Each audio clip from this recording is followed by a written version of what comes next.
ધોરાજીના સુપેડી ગામે ખેડૂતો સાથે છેતરપિંડી થઈ છે। શિવશક્તિ એગ્રો દુકાનમાં એલસીબીએ દરોડા પાડ્યા। બ્રિજેશ ભાલોડી ડુપ્લિકેટ દવા વેચતા ઝડપાઈ ગયો છે। કેર પ્લસ ઉજાલા બ્રાન્ડની નકલી દવાનું વેચાણ થતું 71 બોટલ શંકાસ્પદ જંતુનાશક દવા જપ્ત કરવામાં આવી છે। 95,505 રૂપિયાની કિંમતનો મુદ્દામાલ પણ જપ્ત કરવામાં આવ્યો છે।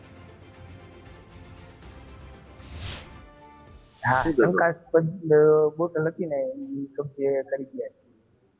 કેટલા સમયથી તમે આ કરતા હતા? અમારે બસ 1.5 વર્ષથી આ ધંધો કરીએ છીએ। 1.5 વર્ષથી? અને આ તમે મંગાવતા ક્યાંથી હતા? અમે આ સાપરની દવા આવતી। તમને ખબર હતી આ ડુપ્લિકેટ છે? ના, આપણે જાણ નથી। એની પાસે કઈ પેટીમાંથી મંગાવતા? એમાં એડ્રેસ લખ્યું છે, લગભગ 20 ના એવું કંઈક છે। ખેડૂત સામેથી માંગતા એમ કે ઓલી સસ્તી કોરાજન જોઈ છે એ આપો।